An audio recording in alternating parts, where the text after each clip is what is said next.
लखनऊ में पकड़े गए पीएफआई के आतंकियों की गिरफ्तारी के साथ ही बड़े खुलासे हुए हैं। देश में सीरियल धमाके की साजिश थी। हिंदू नेताओं को निशाना बनाकर दंगे भड़काने का प्लान था।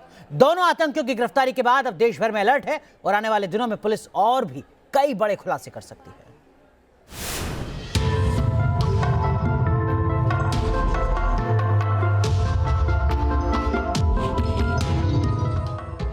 पीएफआई के इन प्यादों के चेहरे ढके हैं, लेकिन साजिश बेनकाब हो गई है। सीरियल धमाके के मंसूबे लेकर लखनऊ आए ये आतंकी अब गिरफ्त में हैं। इनके पास से जो विस्फोटक मिला है वो साजिश की गवाही दे रहा है। पीएफआई के सरगना बदरुद्दीन और फिरोज खान की गिरफ्तारी के बाद यूपी पुलिस को सूबे में हाई अलर्ट पर रहने के आदेश दिए गए हैं, क्योंकि इन दोनों से पूछताछ के बाद खुलासा हुआ है कि पीएफआई उत्तर प्रदेश में बड़े धमाकों की साजिश रच रहा था और पीएफआई के निशाने पर यूपी के हिंदूवादी नेता भी थे। 17 फरवरी को पीएफआई का स्थापना दिवस है और पीएफआई चाहता था कि इस दिन एक बड़ा मैसेज दिया जाए और बड़े स्तर पर धमाके किए जाएं, लेकिन एसटीएफ ने इन मंसूबों को नाकाम कर दिया है। इन आतंकियों के पास से पुलिस को एक्सप्लोसिव डिवाइस, बैटरी डेटोनेटर, तार का बंडल, एक पिस्टल, 7 कारतूस, 4800 रुपए कैश, एक पैन कार्ड, 4 एटीएम कार्ड, एक आधार कार्ड, 2 पेन ड्राइव, एक मेट्रो कार्ड बरामद हुआ। आतंकियों के पास से विस्फोटक सामग्री के अलावा 12 रेलवे टिकट मिले, यानी लखनऊ को दहलाने के बाद ये बाकी शहरों में भी जाने के फिराक में थे। दोनों 11 फरवरी को ट्रेन से लखनऊ आए थे।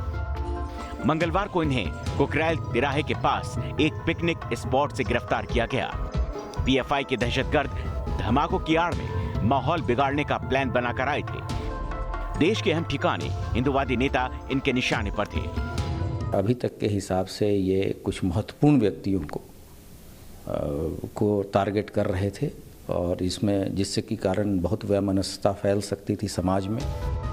यूपीएसटीएफ ने पीएफआई के मिलिट्री कमांडर बदरुद्दीन और फिरोज खान को गिरफ्तार किया है। दोनों केरल के रहने वाले हैं। इनकी गिरफ्तारी के बाद भी खतरा टला नहीं।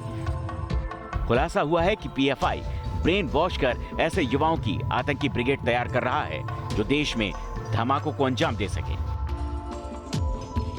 ऐसे जो यूथ्स हैं उनका एक छोटे छोटे ग्रुप्स को ट्रेन करके और उनको एक तरह से इंडोक्ट्रिनेट करना, ये इनका उद्देश्य था और गड़बड़ी फैलाने का उद्देश्य था।